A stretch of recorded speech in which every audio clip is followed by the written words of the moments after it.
Kami bersyukur Tuhan, sebab Kau Bapa yang selalu mengerti kami.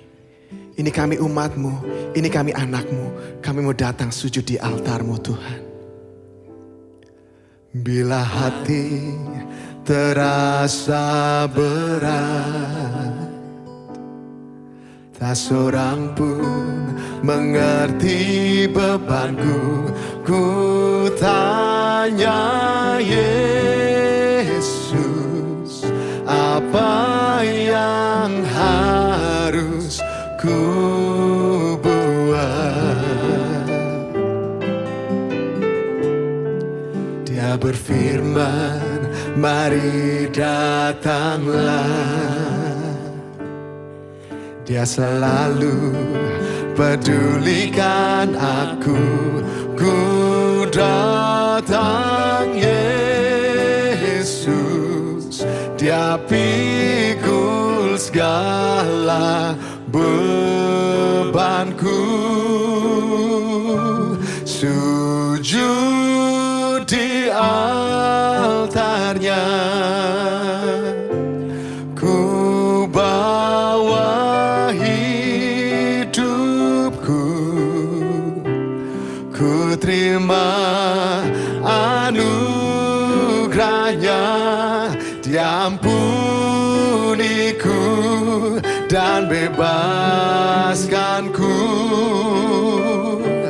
Dia ubah hidupku,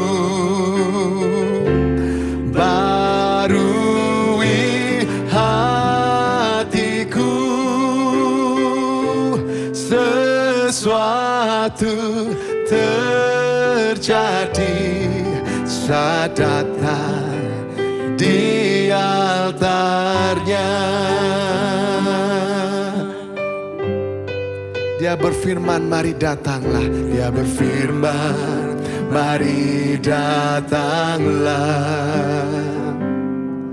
Dia selalu pedulikan aku. Ku datang Yesus, Dia pikul segala bebanku. Sujud di altarnya, sujud di altarnya. Ku bawa hidupku, ku terima anugerahnya, Dia ampuniku dan bebaskanku. Dia ubah hidupku, Dia barui hatimu, barui dan kami percaya Tuhan, sesuatu terjadi saat datang di altarnya. Sujud di altarnya, sujud di altarnya. Inilah hidup kami, ku bawa hidupku. Ku terima anugerahnya, diampuniku dan bebaskanku. Dia ubah hidupku,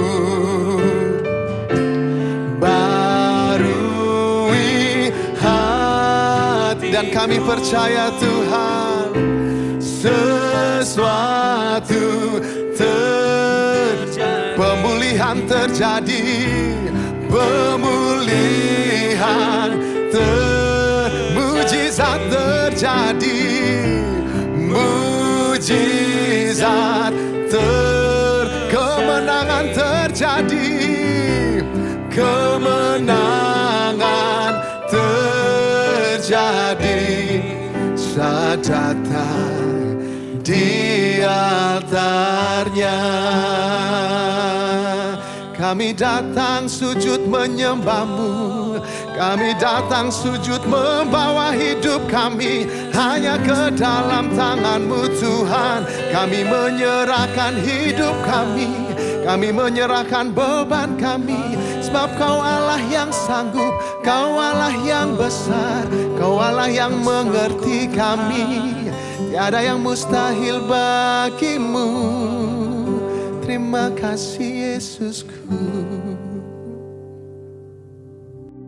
Shalom saudara, perenungan kita hari ini diambil dari Roma 4. Rasul Paulus melanjutkan pandangannya dari pasal yang ketiga saudara. Dan di pasal 4 ini, Rasul Paulus membahas tentang Abraham sebagai bapa orang percaya, di mana Paulus membahas pertanyaan apakah Abraham dibenarkan karena perbuatan, yaitu work, atau karena iman, yaitu faith. Tentu saja Paulus jelas menekankan bahwa Abraham dibenarkan karena imannya, bukan karena perbuatannya. Ada beberapa contoh yang Paulus berikan, di mana salah satunya yaitu Paulus menekankan bahwa Abraham diselamatkan atau dibenarkan sebelum dia disunat, yaitu di ayat yang ke-9 saudara. Karena sunat pada zaman itu menjadi suatu tanda untuk orang yang percaya atau orang yang ikut Kristus. Gitu. Jadi Paulus menekankan bahwa justru Abraham dibenarkan sebelum dia melakukan ritual atau hukum yang ada pada zaman itu. Jadi Abraham tidak diselamatkan karena perbuatannya, tapi justru Tuhan sudah memilih dia. Tuhan sudah membenarkan Abraham jauh sebelum dia mengerjakan bagiannya. Dan contoh lain, Paulus juga membahas mengenai janji Tuhan yang juga tidak datang dari hukum Taurat, saudara. Tapi justru janji Tuhan itu datang sebelum hukum Taurat. Jadi bukan karena hukum Taurat kita dibenarkan, bukan karena melakukan hukum Taurat orang-orang pada zaman itu dibenarkan, tapi karena janji Tuhan kepada orang-orang itulah mereka dibenarkan. Dan kita tahu bahwa Tuhan berjanji kepada setiap kita, saudara, itu karena kasih karunia Tuhan. Bukan karena kita mengikuti aturan yang ada, bukan karena kita mengikuti hukum atau budaya yang ada, saudara. Tapi semua karena kasih karunia Tuhan.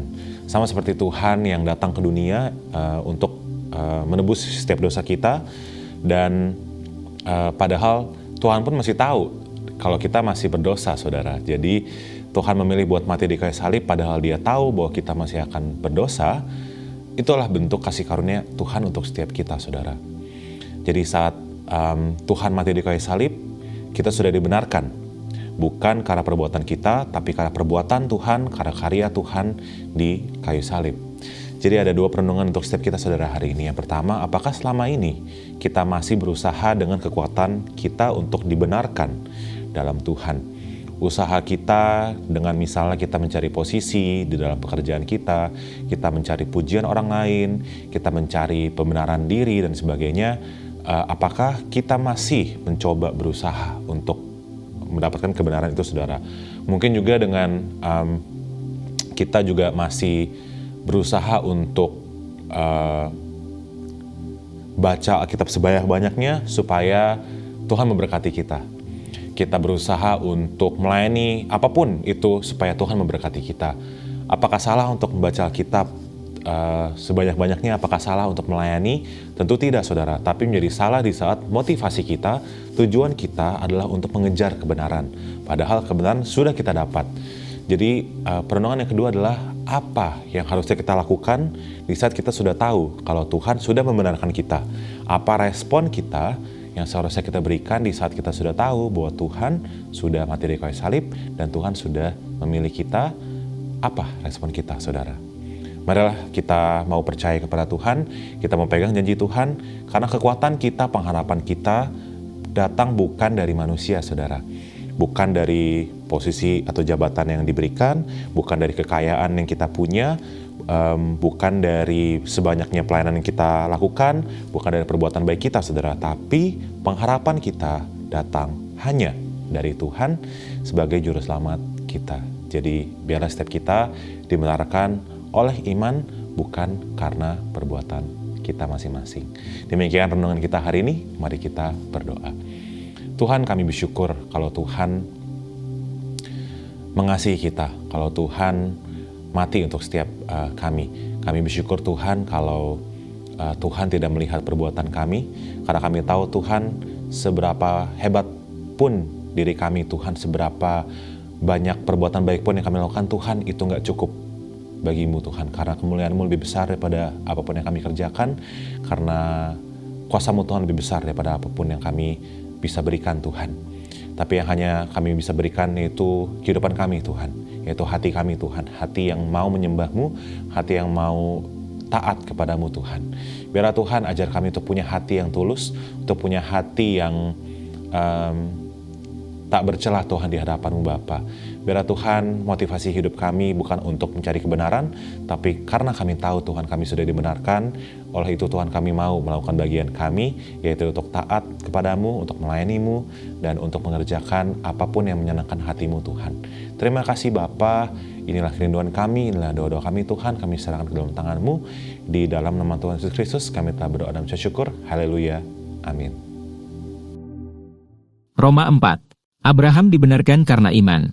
Jadi apakah akan kita katakan tentang Abraham, bapa leluhur jasmani kita? Sebab jikalau Abraham dibenarkan karena perbuatannya, maka ia beroleh dasar untuk bermegah, tetapi tidak di hadapan Allah. Sebab apakah dikatakan nas kitab suci? Lalu percayalah Abraham kepada Tuhan, dan Tuhan memperhitungkan hal itu kepadanya sebagai kebenaran.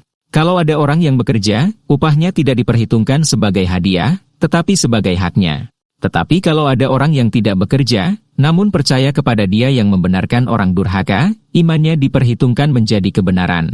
Seperti juga Daud menyebut berbahagia orang yang dibenarkan Allah bukan berdasarkan perbuatannya, berbahagialah orang yang diampuni pelanggaran-pelanggarannya, dan yang ditutupi dosa-dosanya, berbahagialah manusia yang kesalahannya tidak diperhitungkan Tuhan kepadanya.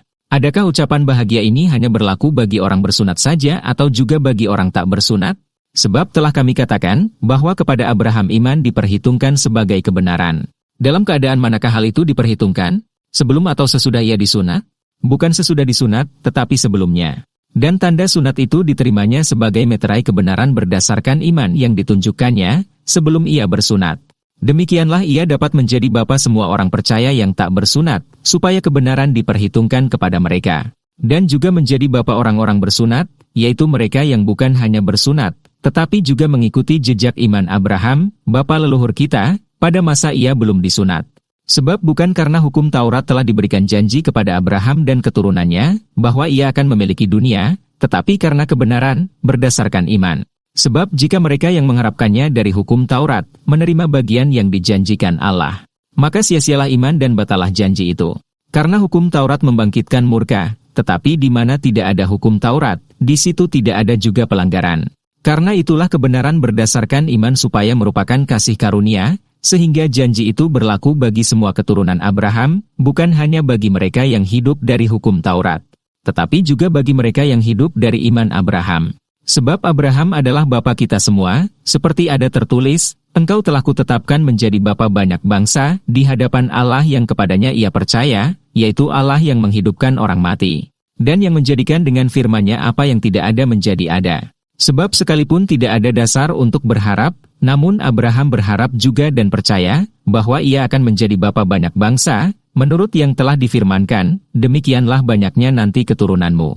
Imannya tidak menjadi lemah, walaupun ia mengetahui, bahwa tubuhnya sudah sangat lemah, karena usianya telah kira-kira 100 tahun, dan bahwa rahim Sarah telah tertutup. Tetapi terhadap janji Allah ia tidak bimbang karena ketidakpercayaan, malah ia diperkuat dalam imannya dan ia memuliakan Allah. Dengan penuh keyakinan, bahwa Allah berkuasa untuk melaksanakan apa yang telah ia janjikan.